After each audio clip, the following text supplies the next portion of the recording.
yesterday, I'm going to talk about what's called the Longo-Wheeling subfactor.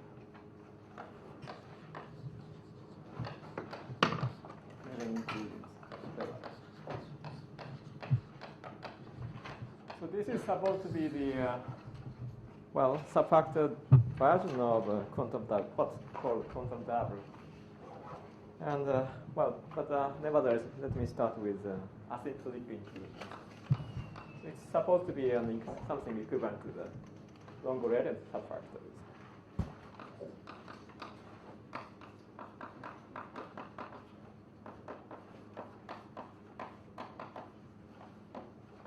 So let's assume that we are given a nice subfactor, say hyperfinite to 1.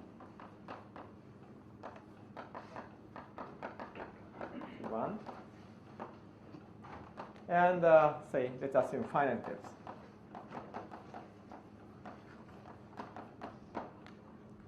Right. Then Popper's old results show that, say Popper, you have a nice tunnel in the following sense. So starting with the inclusion here, what's the right numbering?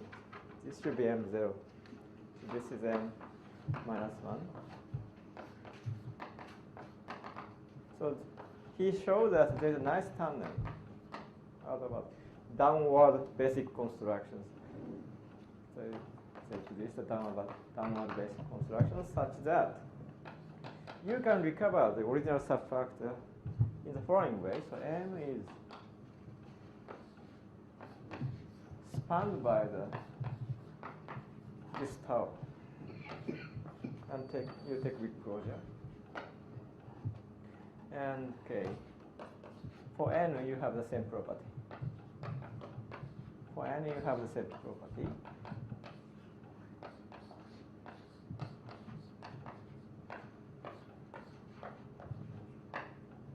So this is the way Popper classified finite depth subfactors, right? So now you see that here you have a standard invariant, something like standard invariant. More precisely, so if you know the J operator of a 2-1 factor, then you have the following. So you don't write this Ockean? Ockean? Well, did he state this first? Oh yeah, probably. Yes, Adrian claimed this first, then Sorin gave the proof. But I don't know if Adrian gave a hint of this proof. Even hint of this proof. Do you know that one? At that time, I wasn't a student of probably I was an undergraduate student when Adrian claimed. But they generally only gave kind of impressionistic. He didn't really. Yeah, but often he gives at least a hint of the proof. And sometimes people like Yas can understand it, I thought he did suggest what was involved in choosing the tunnel carefully to ensure that this happens. Yeah, but he did say that you must conjugate the thing carefully at each stage so that you can recover everything in the end. Anyway, so this is it's downward, but it's quite similar to the basic construction, and actually it is. Well, if you start from here, then it's basic construction. That's one way of saying that. But another way is that, so if you know the J operator, so I don't really want to define it, but if you know the J operator of the 2-1 factor, then what do you have in the following?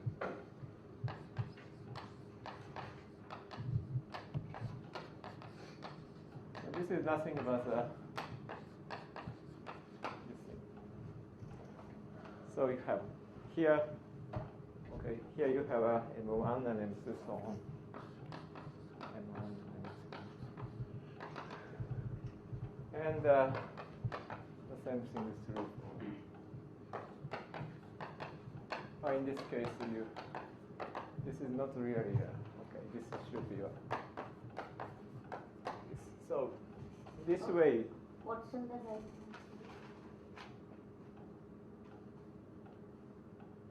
M1.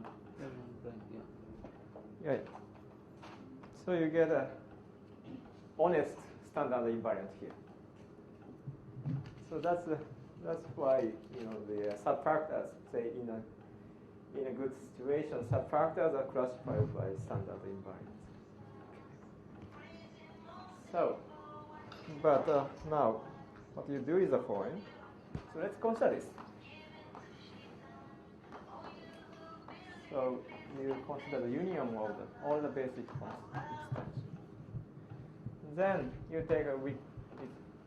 You will take the weak closure, but here it's a bit tricky. So to take this weak closure, you shouldn't do it in the defining representation. If you do it, then you get only B of H. So you change the representation.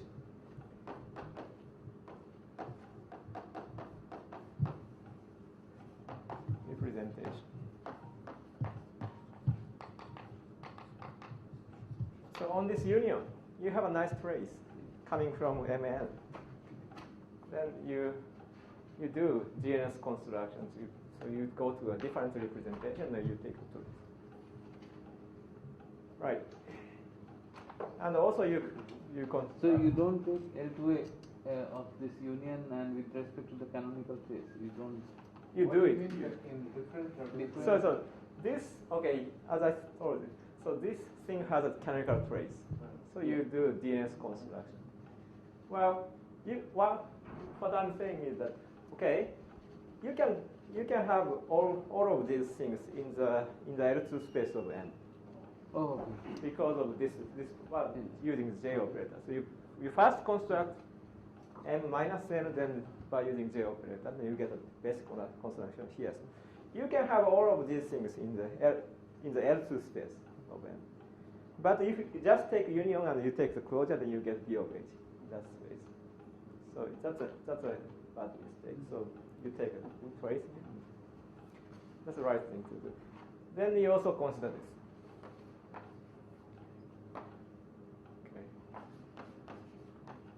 Union, and then you take weak closure in this space.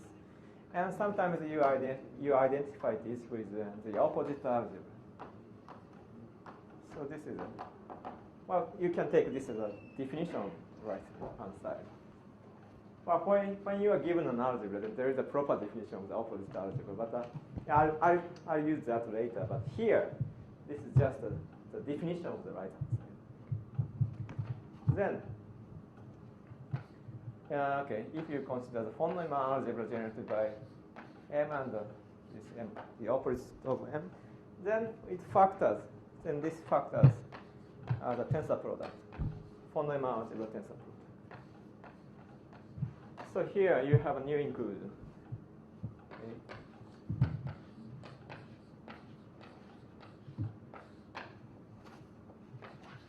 And this is called asymptotic inclusion.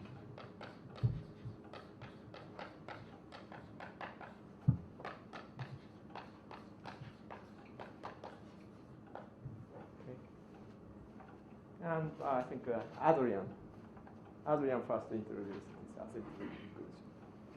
So, okay, we started from subfactor n in M. Then naturally you have a category. You have the category of MM bimodule.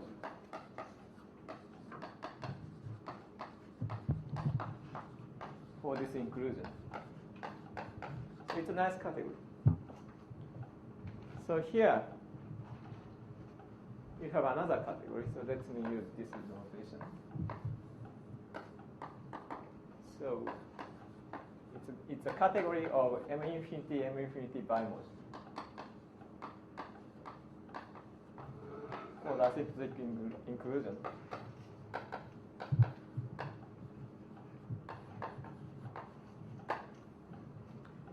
So what Adrian claimed is that this should be a quantum double.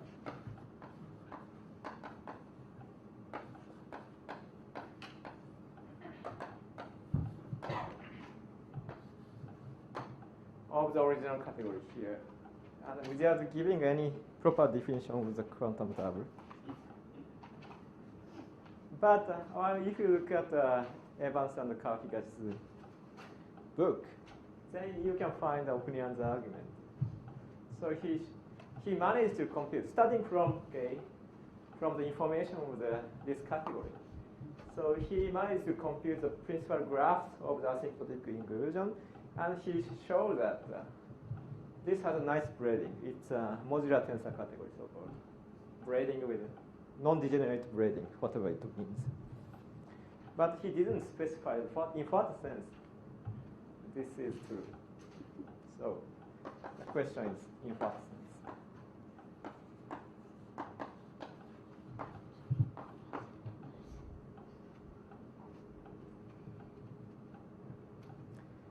And actually quite independent, completely independent of this construction.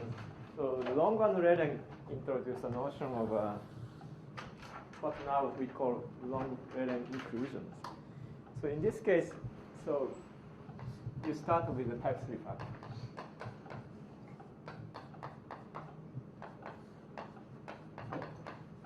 And you start with well, you don't need to start with a subfactor. You just start with a category of endomorphisms. So let's consider a category, subcategory of the endomorphism of A with the finite dimension. So this is a subtensor category, full subtensor category, and let's assume it's closed under conjugate under conjugation, and let's further assume that the set of irreducibles is just a finite.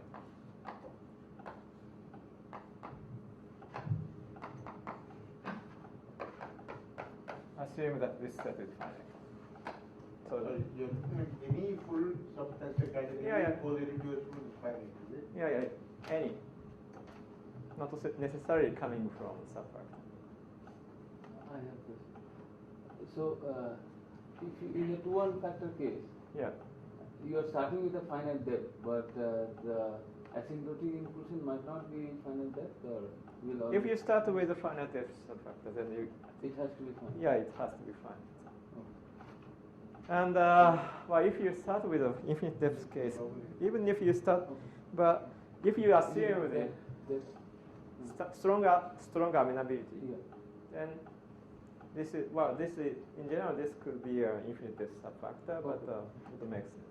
Quite makes sense. Yeah. So if you replace finite depth by strong amenability, there it could be infinite depth, but infinite finite depth. index. No. It can be infinite index. Infinite index. Yes.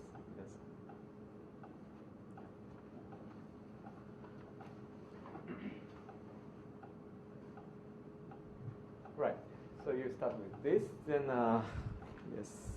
Yeah, let me fix some notation. Yeah, I need a structure constant. So for example, I need a structure constant.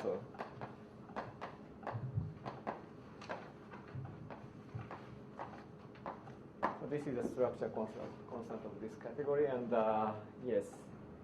So I need a distinguished element. So there exists a E in the index set, so that so this is the identity, and I need a conjugate. So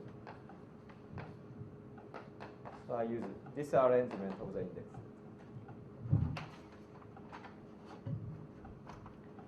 Anyway, then what they did is the following. So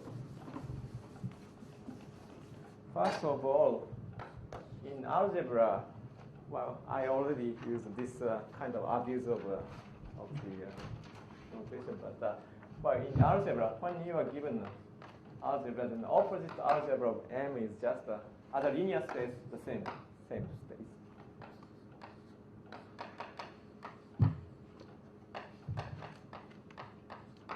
But it has a new product. the product here is given by this product. So this is the opposite space, right? Opposite algebra. Star structure means? Star structure is the same. Then, so I use this map frequently. So let me introduce one map. It's an antilinear map, but it's multiplicative. So let me fix this notation. So this is a antilinear, but multiplicative.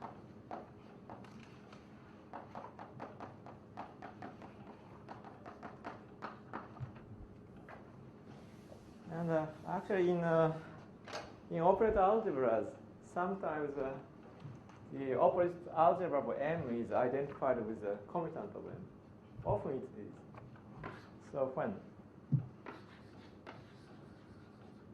M prime, it's possible to identify the opposite algebra of M with M prime in the following way.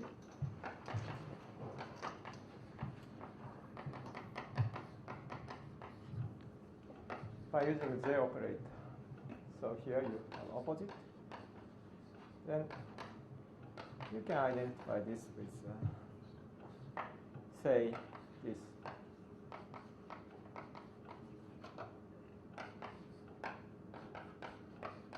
So by this relation, you can identify the M opposite with M prime. Then M prime in L2M.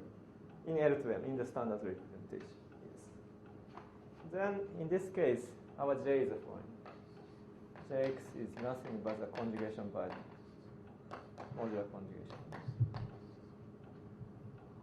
So in this situation, then this J map is given by this form.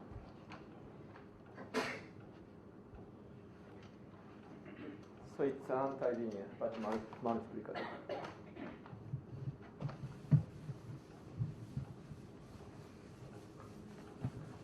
Then Log-Lenen considered foreign. So gamma is just direct sum of log xi and log xi opposite.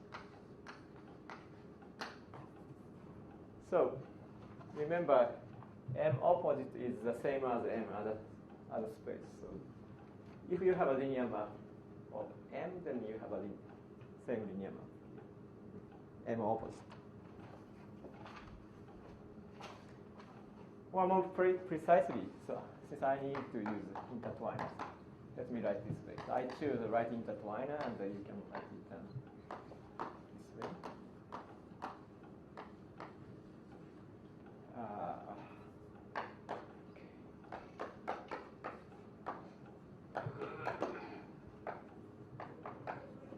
So these they are isometries of M tensor. Okay. So I choose, okay, this is an endomorphism of M tensor M.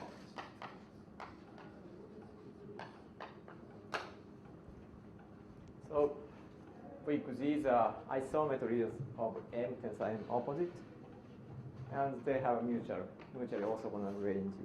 And the sum of the range projections is 1. Right.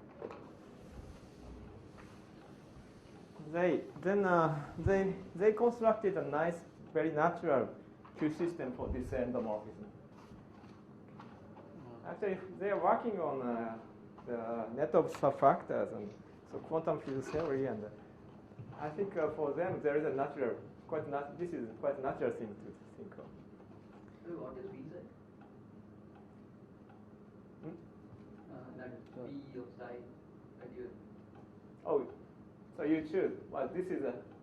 So I said that the direct sum is defined up to equivalence. So when you write down the direct sum in this category, then you need to choose isometries.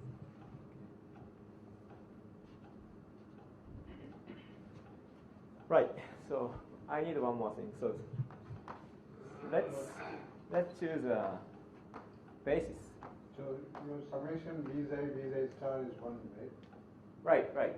So when you put 1 identity here, then it should be 1. Right. I need one more thing. So I need to choose also normal basis.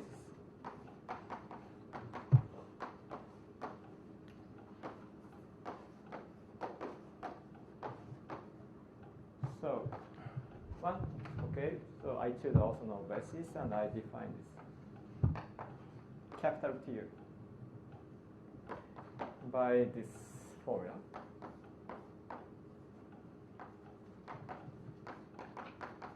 Here I use this J.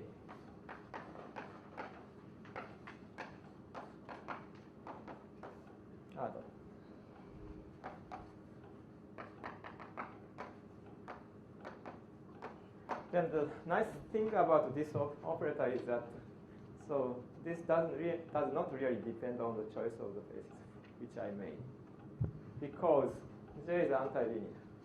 Okay. J is antilinear, and this is also normal basis. So this doesn't depend on the choice of the basis. So it's canonical things. Right. Visa is from Visa is from.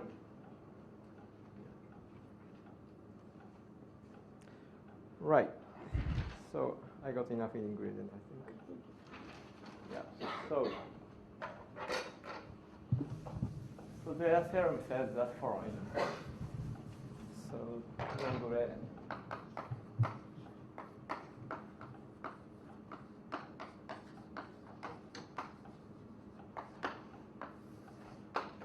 So if you think this triple, so B is B, E, and W is a bit complicated, but it's quite explicit.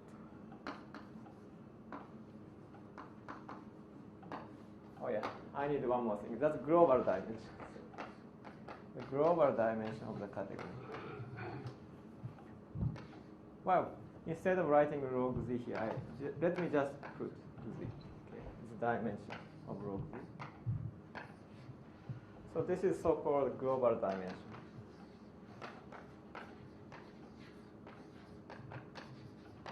Of the category C.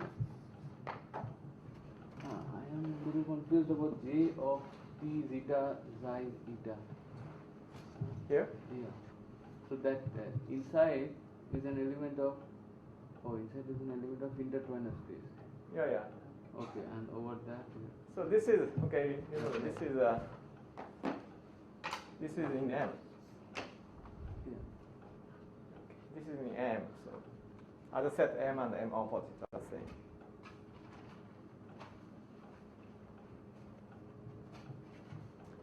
So let me finish writing this.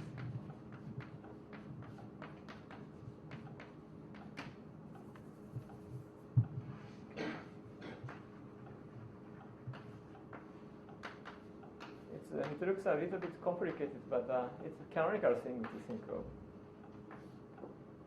If you believe that there is a Q system for gamma, then there is you cannot think of nothing else.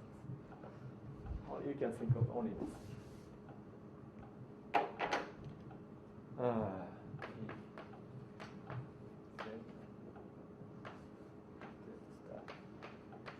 So if you define B by just BE and W by this complicated looking formula, then they show that this is a Q system.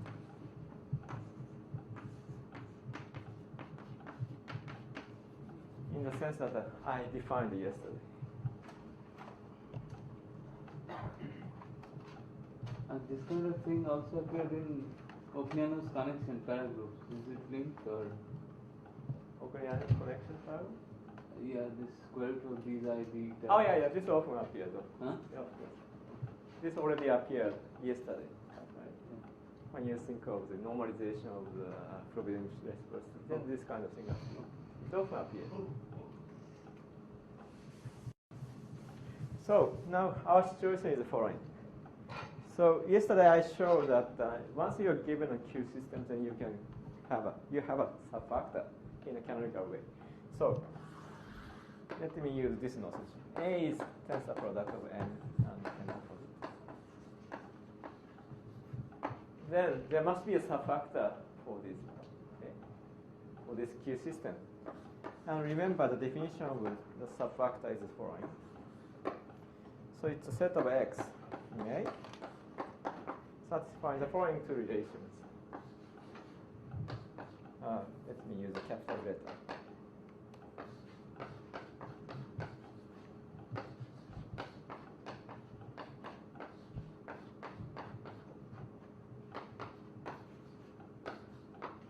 So this is, then you get a subfactor, nice subfactor, and the conditional expectation.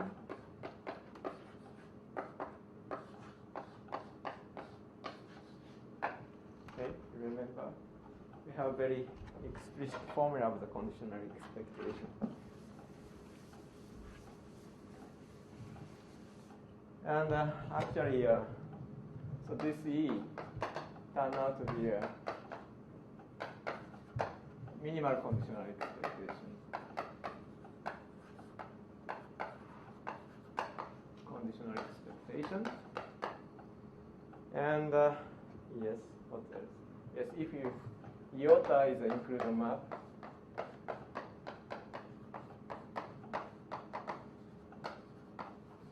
then iota bar is the same thing as a gamma defined here. And moreover, since okay, The basis also. One element basis, right? so this is a basis. Yeah. Nice. You have a nice single element basis for E. So it means that actually, so B is just a okay. A is okay. No. Sorry. This is a basis for E, and this is a basis for another conditional expectation. Well, I define F as well. So F is a conditional expectation from B to gamma A. So F goes from B to the image of gamma. So this means that, well, I often use the following fact. Since this is the basis for F, so B is just a product of the image of A and W star, or the other way around, if you take star. So we have this situation, okay? And although okay, the asymptotic inclusion and this long-range subfactor look quite different, but they are essentially the same. That's what Masuda proved. So,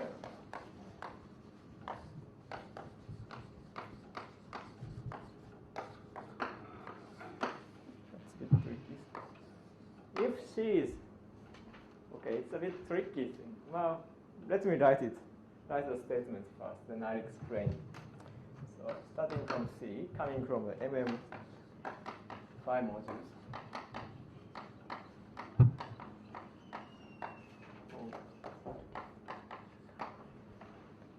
Then the basic construction. This is the basic construction.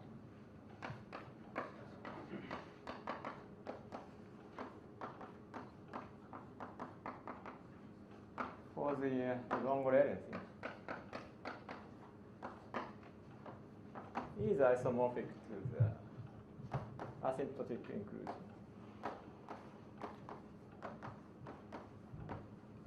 But it doesn't quite make sense. I'll explain what it really means.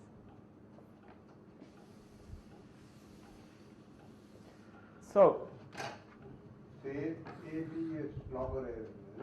yeah, so it doesn't quite make sense as it is. So I'll explain. So starting from, say, hyperfinite two buckets, finite pairs. Okay? Then you get some category, nice tensor category. Right? Then you go to the type 3 factor. Then you do the long-range construction. Then you get this pair. And this subfactor and asymptotic inclusion subfactor have the same standard invariant. What this really means. Otherwise, it doesn't make sense. But let me write this way. At least in the combinatorial level or categorical level, okay, they are the same.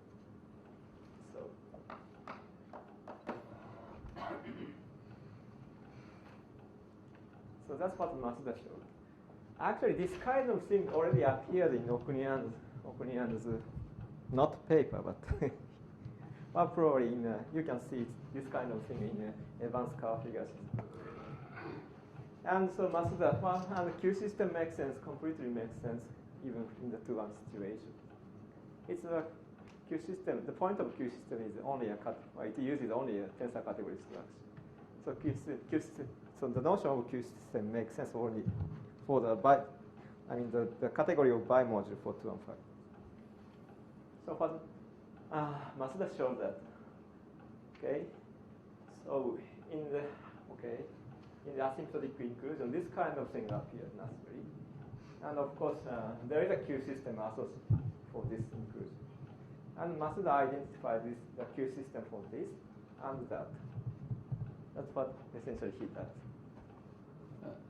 So you start with the 2-1 subfactor, yes. Any name? Yeah. The composition of iota and log Z tensor identity. Okay. Eta. The composition of iota and rho E tensor identity. So let's compute this the dimension here. It turns out that it's if Guzai and eta are different, it's 0. And if they are the same, then it's 1. So especially it turns out that the self-intertwiner space of this thing has dimension 1. It means this is irreducible.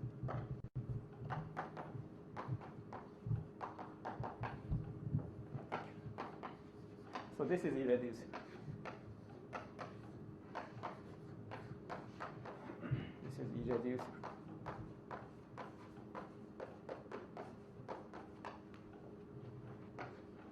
And second statement, yes.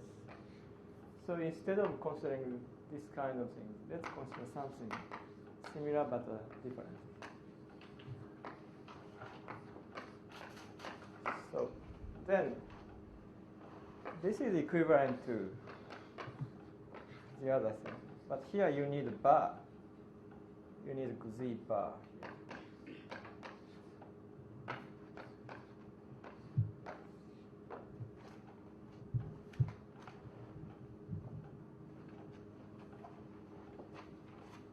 This is a fairly easy computation.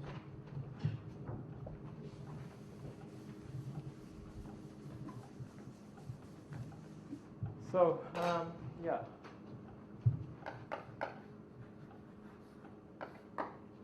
To save time, let me use the following. Okay. Let me use the following notation. So, today I don't really use inner product at all. So I use this notation. When you are given two homomorphisms, then this is the dimension of the intertwining inner space. So let me use this notation for today, because I don't really use inner product today, so there is no danger of confusion. Now, we just compute the dimension here.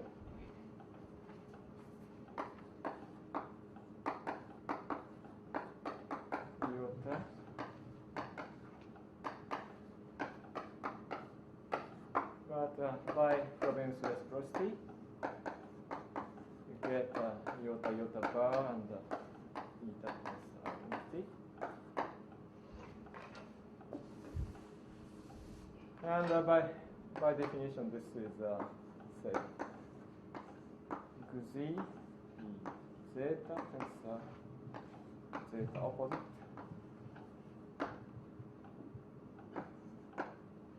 And eta tensor. But look at here. So since we have a second tensor component, so this survives only if zeta is identity. So you get Identity, eta tensor identity. So this is just a Kronecker delta.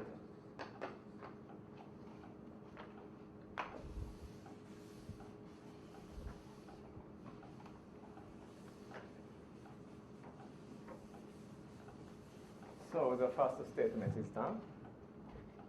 And the second statement is that, okay. So you want to compute this, the dimension of that minus space. So in the same way, you know that this is irreducible. So you just compute the dimension of this that minus space.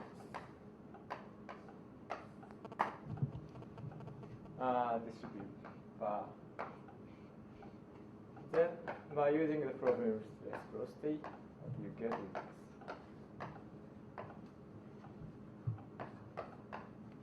Iota iota bar. So by definition, this is 1.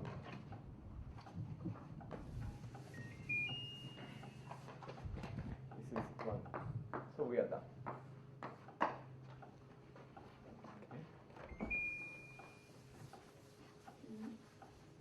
So this is a very simple computation.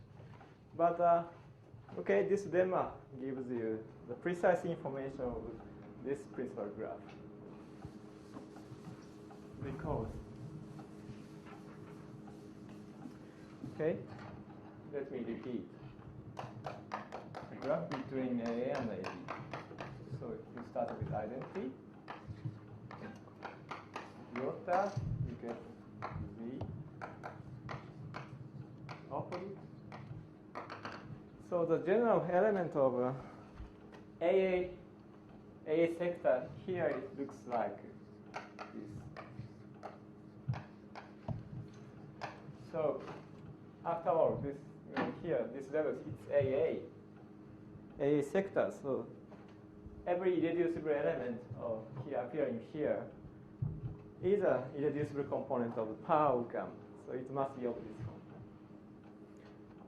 And here you put okay,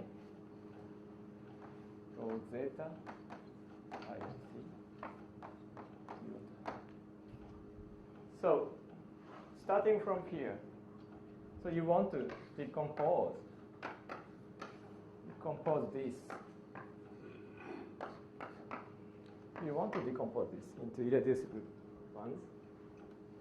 But so here we have already this equation. Okay. So this is okay. Just let me write this way. It's a composition of 3 things.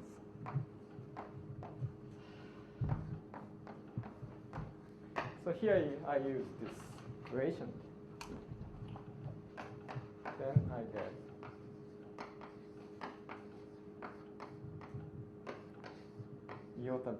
eta bar here.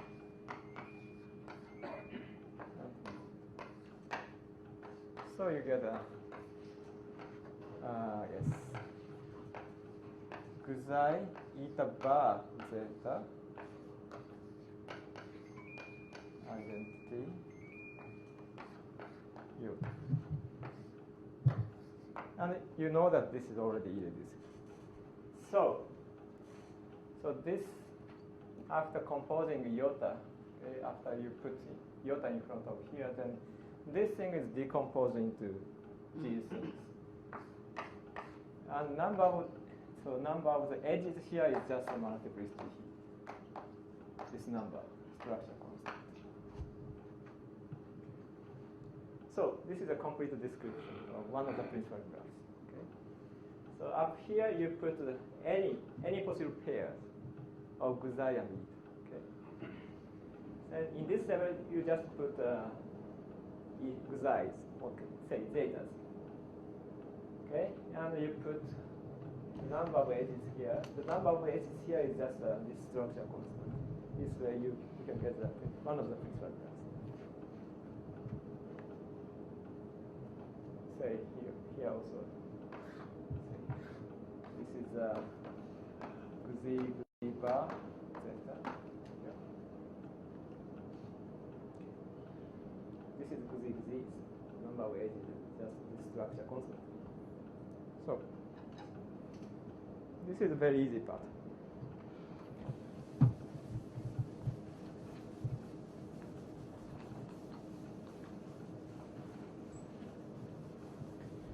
And of course, the main part is the other principal graph and the MPV bimodular. That's the main part. But here, let me give you some exercise.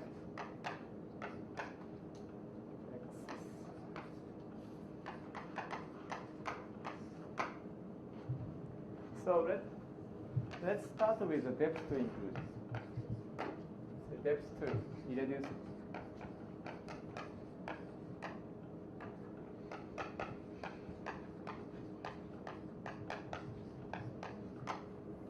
Okay. And C is the MM sector, bimodule sector, whatever, for the inclusion. And yes, so kappa is an inclusion map from M into M1, basic construction. Then, by this definition, so kappa bar is decomposed. Kappa is inclusion, so kappa bar kappa is decomposed into this. Since it is of depth 2, so it should be of this form. Okay. Now show that this inclusion, say, it's a little bit bigger than the longo lane. Here it's M1 instead of M. So show that this is of depth.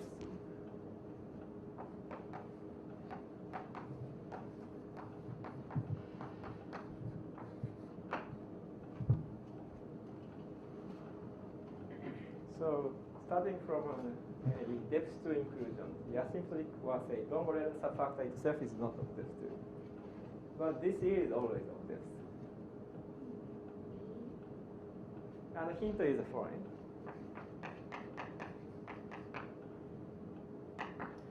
So,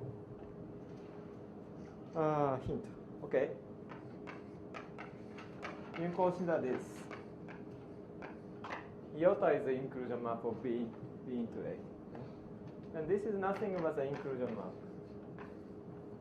of B into M1 tensor M1. This is the inclusion map. Then compute this dimension. Compute the dimension.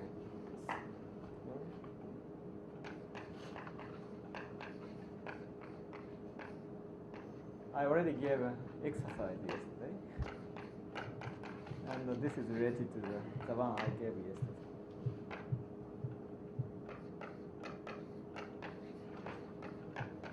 Once you know the dimension of this thing, then you can see if it is depth 2 or not. Okay. So you compute this. Or by Frobenius reciprocity, then this is the same as, say, kappa bar kappa is the identity. Here iota bar comes. And this is iota bar, kappa identity.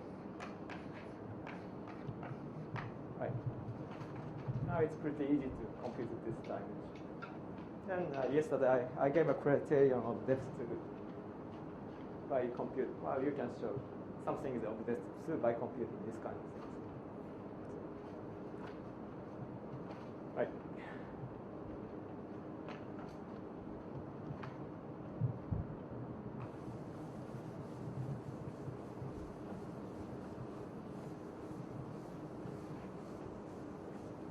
So now, in the remaining time, I think I'll give you a description of the BB sector.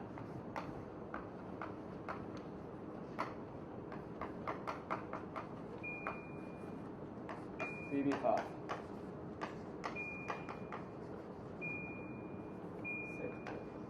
this is really a quantum double. So I start with the following observation.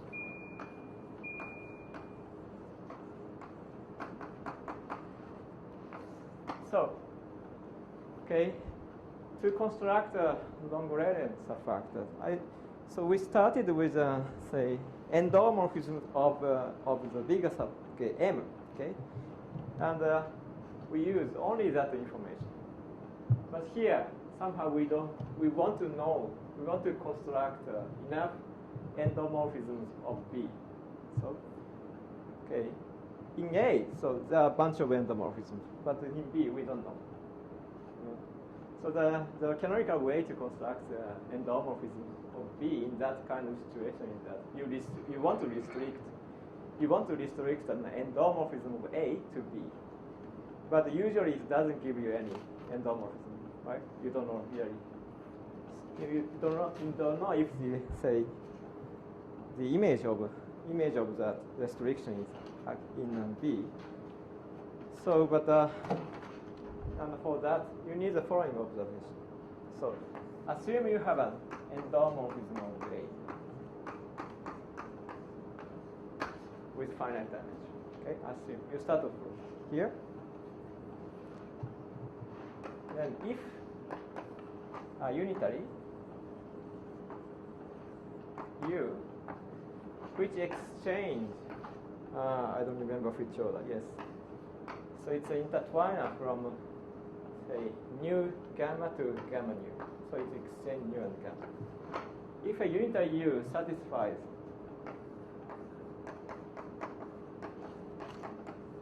this relation, it's I draw the corresponding picture now. So it's some very natural thing.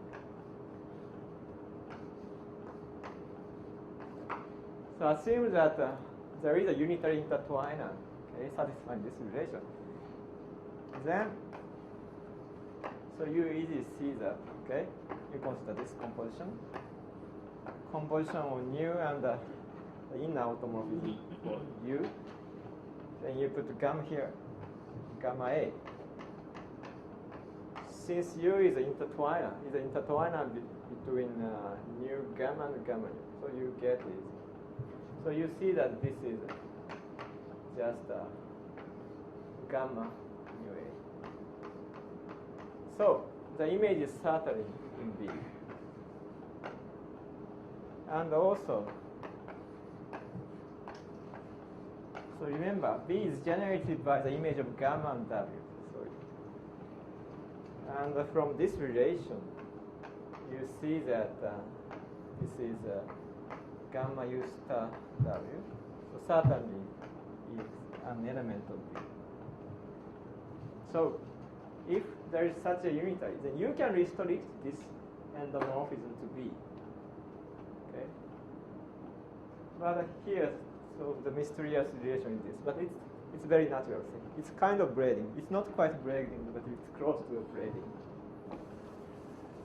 So let me draw the picture for that. This equation. So starting from nu and gamma. So you, okay, on the left hand side, you first have U. So U is so you exchange the two morphisms. Right. Now we have W. What's a W? W is an intertwiner from gamma to gamma square. So this is the left hand side. The right hand side looks a bit complicated, but you start with here. Then first you apply W. Then here you have W. So it becomes gamma square. Then you apply U. So U exchange. It looks like a braiding. So exchange U and gamma. Then you apply U again here. You apply U again here.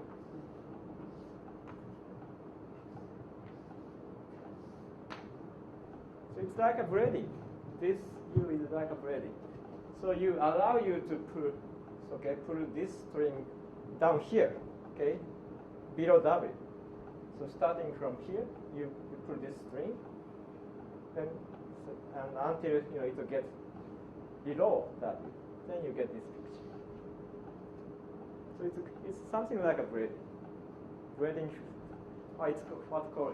very similar to what's called braiding fusion relation. So it's very natural thing. So this observation says that if you have such a unitary,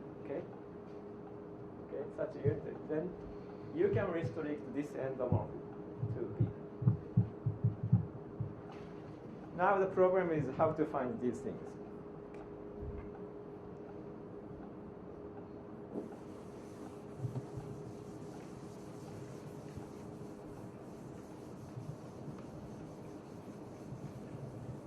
And then I need a notion of half-braid definition. So let sigma be in the categories, our category. So it's a direct sum of our irreducible log size. Okay. So it means that this decomposed into our irreducible, say, with multiplicity energy. Okay. Then a half-braiding.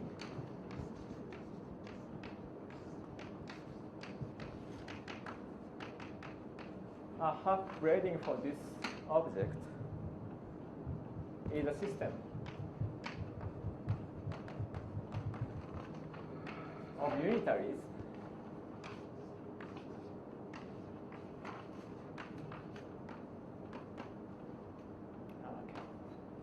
So it's a system of unitaries, and each unitary is in this intertwined space. Sigma satisfying the following relation.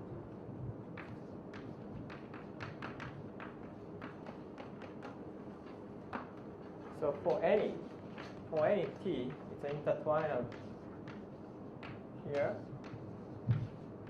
So for any xi, eta, and zeta, for any intertwiner in this space, okay, let me just draw the picture. The same picture there. Although the legs are different now.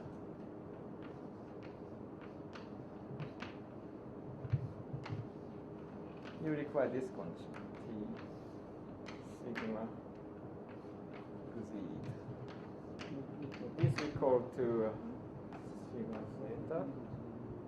You apply t, then it becomes xi eta, and here you put half braiding.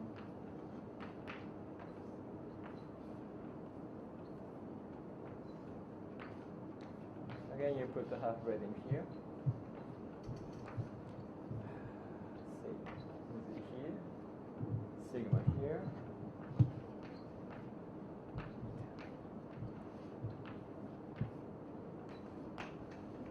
I think it's correct. Okay.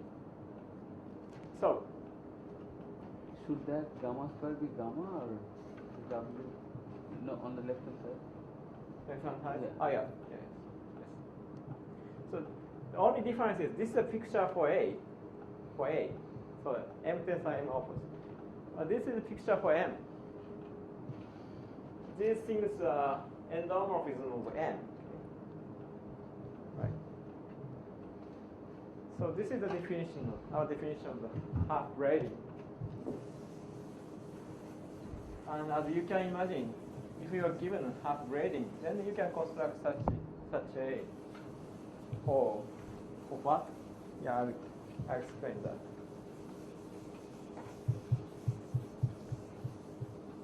So this is the definition of a half braiding.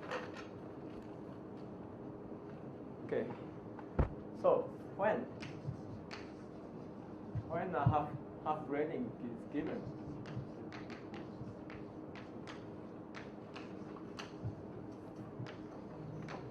is a half braiding.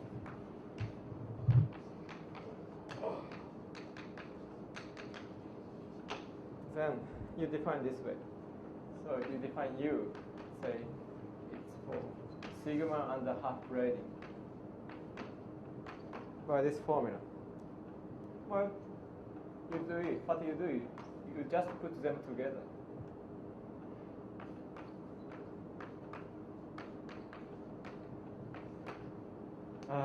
Yes. Sigma type. This identity. We put this. You put them just together. Then, this is a unitary.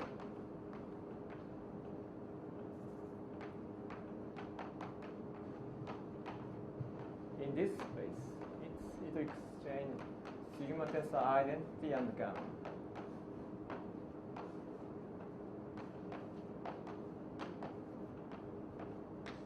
And satisfy this relation.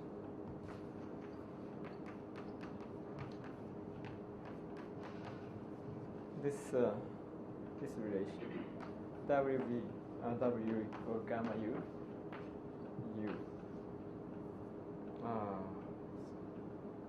Yeah, I think this is correct. Done. So this relation. So starting from a half braiding, then you can construct such thing for sigma tensor identity. Now, nu is sigma tensor identity. Okay.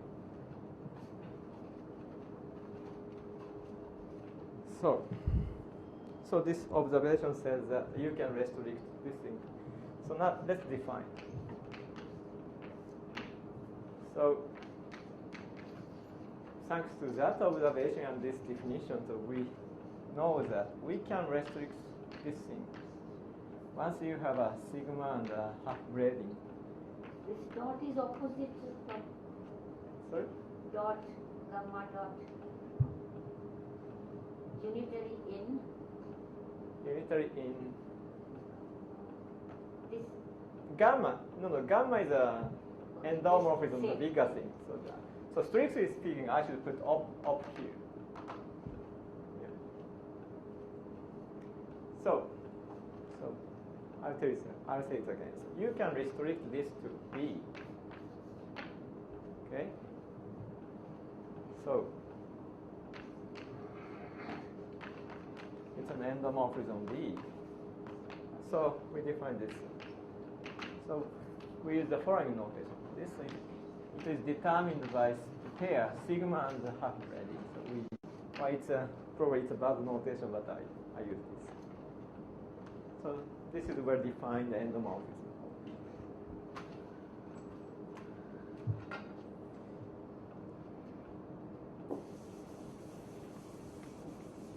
Then by construction, so what we see is that well, for example, by construction we know that this is gamma sigma tensor identity X, and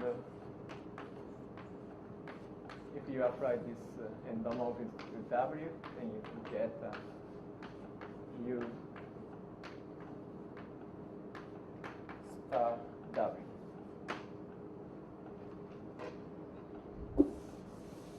Okay, and by construction, so the definition of this is just a restriction. So once you restrict, then you extend, then what you get the following. So this is an endomorphism of B, so you can compose it with iota. Okay, then its class is of course the same as this class.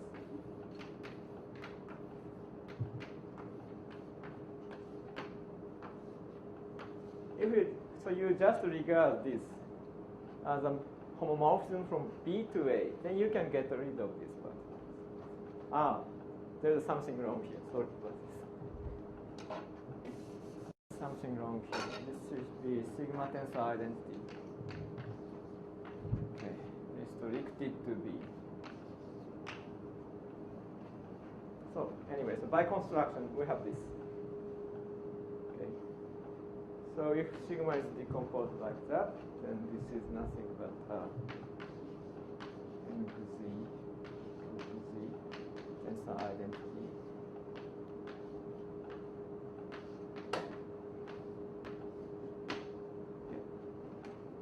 And remember, for the longer ln inclusion, we already know that all the, say, BA sectors, okay, all the BA sectors already, and all the BA sectors are given by this thing.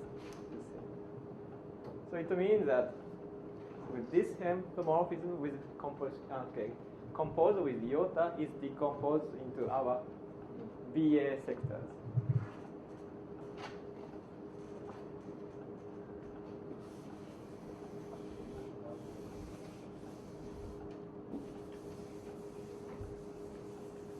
I have a question.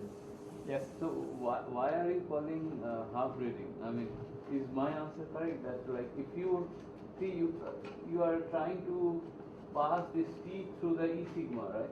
Yeah. But instead of that, like if you look at the right picture, you have two strands. One is the xi and the eta. If you have another T, which is based on whose target is xi and eta, can that pass through? Do you understand what I'm saying? So say it again. So if you look at the right picture, This one. yeah. So there are like the inputs are coming from xi and eta. No, from the bottom. From the bottom. Yeah. So if you attach another picture there, can it pass through on the top? Yeah. No. No. So usually when you say a braiding of a tensor category, Yeah. of course it satisfies braiding relation, Yeah. but it also satisfies this kind of a braiding fusion relation. Yeah. And in the usual definition of the braiding, then the relation is symmetric. So you have this kind of thing, xi. Then, but in this case, sigma is fixed. Sigma is fixed, and you vary z. Okay. So in a sense, this is just a half set of the usual definition of the braiding. That's why I call this half braiding.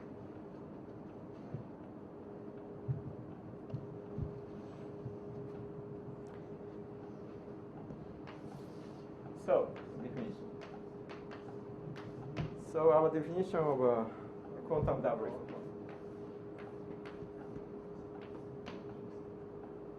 So DC is a set of row endomorphism. Yeah, set of endomorphism of V satisfying the following relations. So if you compose rho and iota, then it is decomposed like this.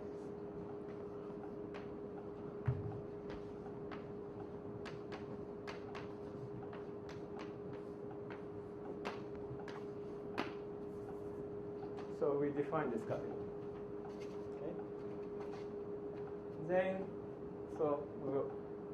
we've already seen this. Okay. So this belongs to the double, what we call double. And another thing is that, so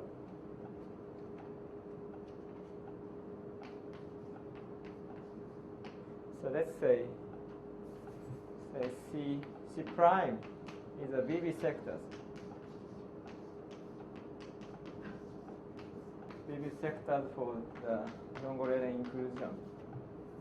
Then we also know that this is a subcategory of D. The reason is that, as I already told you, so we've already decided the structure of AB bimodule, or say AB sectors. It should be of this form. Okay. So starting from say such an endomorphism, VB endomorphism, you compose it with iota, then it should be decomposed into these guys. So it seems this is the right thing to think of.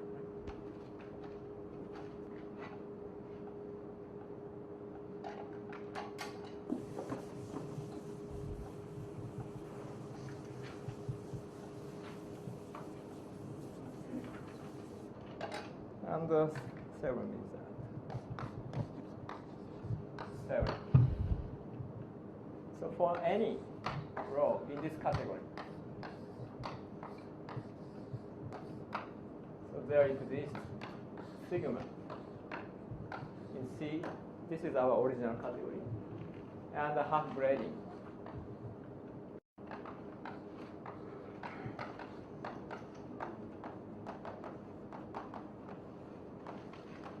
Half braiding for sigma, such that actually rho is equivalent to this restriction, this thing. So, in other words, so any element here actually comes from this.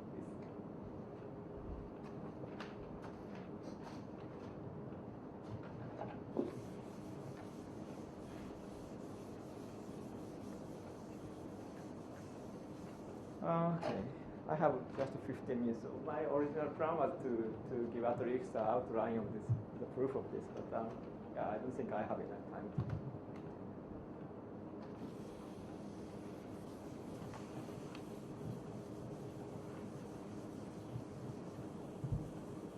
So this shows that, well, probably you wonder that if there is enough half braidings for our category.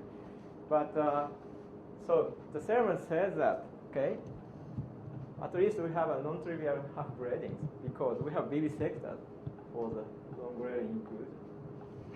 And this belongs to, this is a subcategory of W of C. And every element in the W is given by this half braidings. It means you have many half braidings, in fact.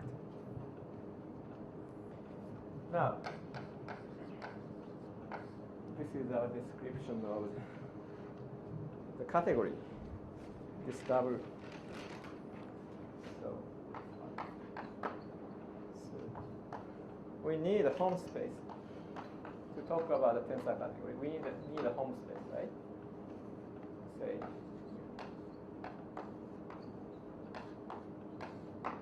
So the space of intertwinement here is given by the following formula.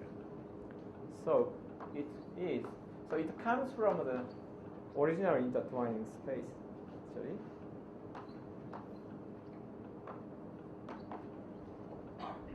So T is an element. T is an element here, the intertwiner between sigma and mu. But you need an extra condition.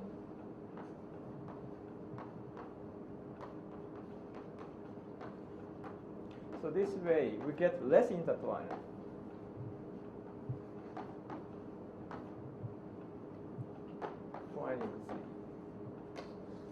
So this is the description of our new home space.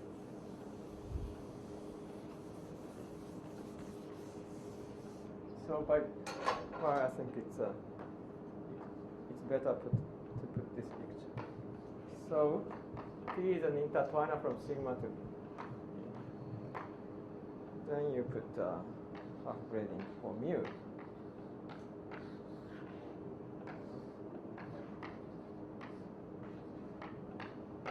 And this should be equal to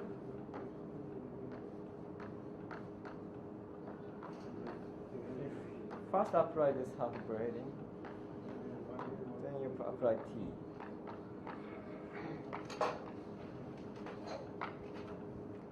So this is the description of our home space. And also,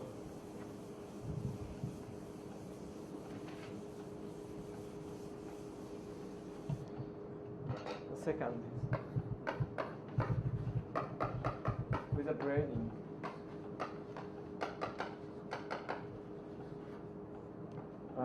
So actually this category T has braiding, and the braiding is given by this formula.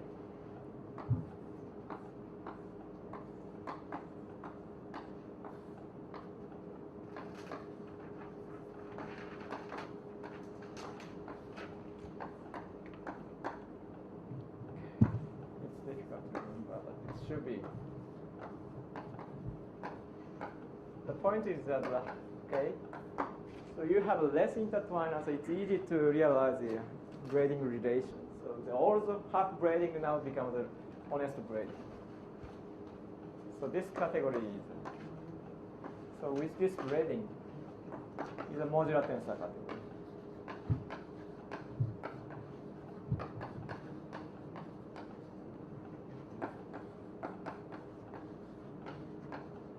So I don't really want to give you the definition. It's a category. It's a category with a braiding, and whose S matrix is unitary, non-degenerate.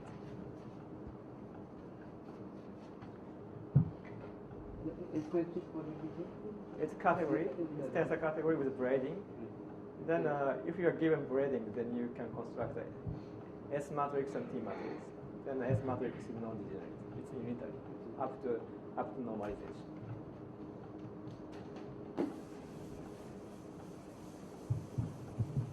And in fact, so from this description, so you see that so this category is so-called the dream field center.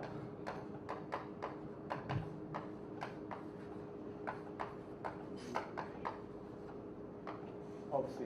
So given a fusion category, okay, there is a construction called the dream field center.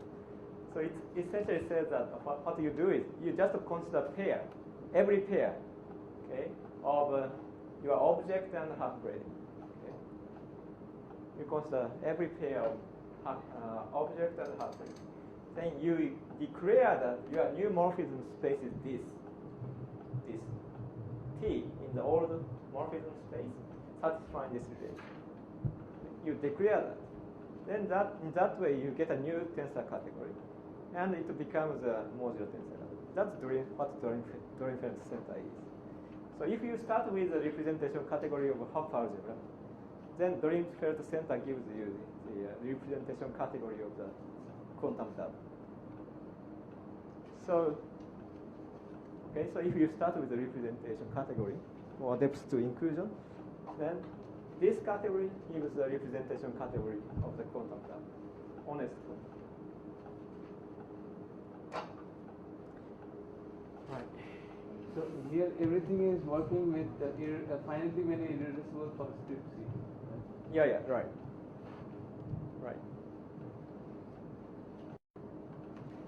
So, where I should read this? Okay, I'll give you a bad example. At the end of my talk, I'll give you the bad example, or worst possible example, but that way probably it removes your confusion.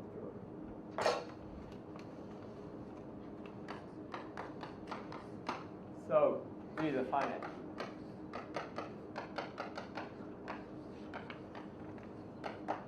Okay, and alpha is an action.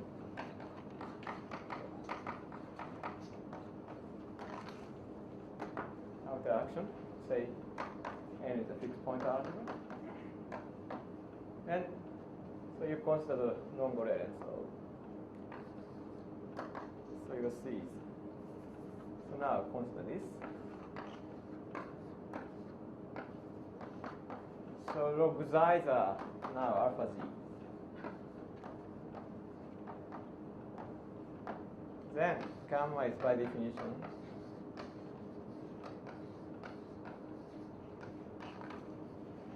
alpha z tensor alpha z opposite. So it means that gamma is decomposed into one-dimensional sectors. So from this, you see that B is nothing but a fixed point algebra. Here the action is a diagonal action.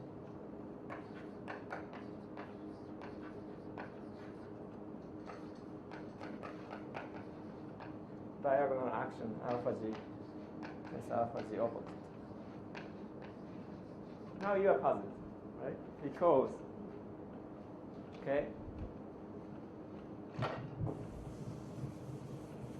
because if you consider, say, BB sectors associated with this inclusion, say, in my notation,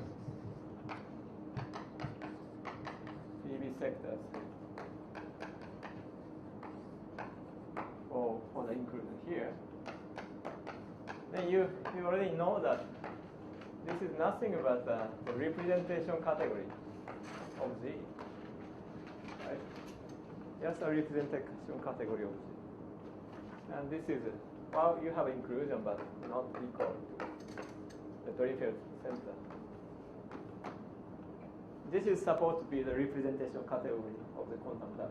Okay. So you are a bit puzzled here. But the reason is the following. So starting from A, say AA, AB, and B. Starting from a morphism case, okay, you start from identity, you do induction restriction process. Then here, you have only here you have a depth to inclusion in this particular example. So you don't really have such a morphism, such thing like this, GH over. Okay, this graph somehow you miss this thing, but still this makes sense. Here you have a GH inverse tensor identity iota. So in the same way, so here you have a, since it's a depth inclusions, you get something like this. So here you have a representation category of Z.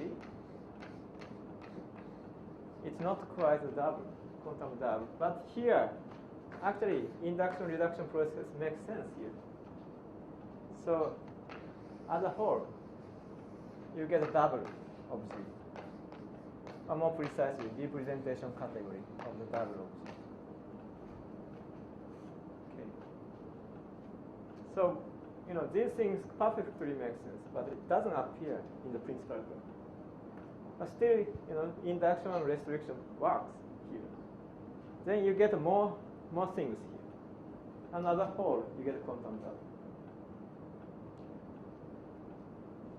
This is one explanation of the source of your confusion. So, in other words, this graph makes sense, but it's not necessarily connected.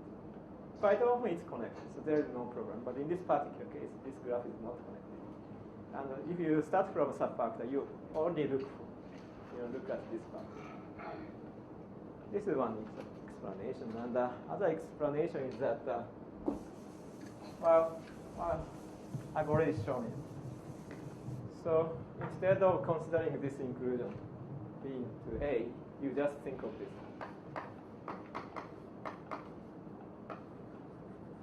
You just think of this.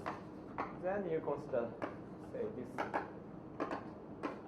BB sectors for a new inclusion.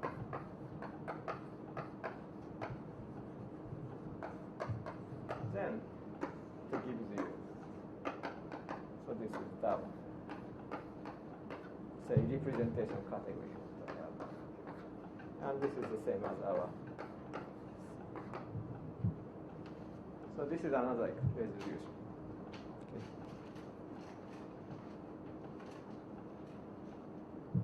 Okay, so I stop here.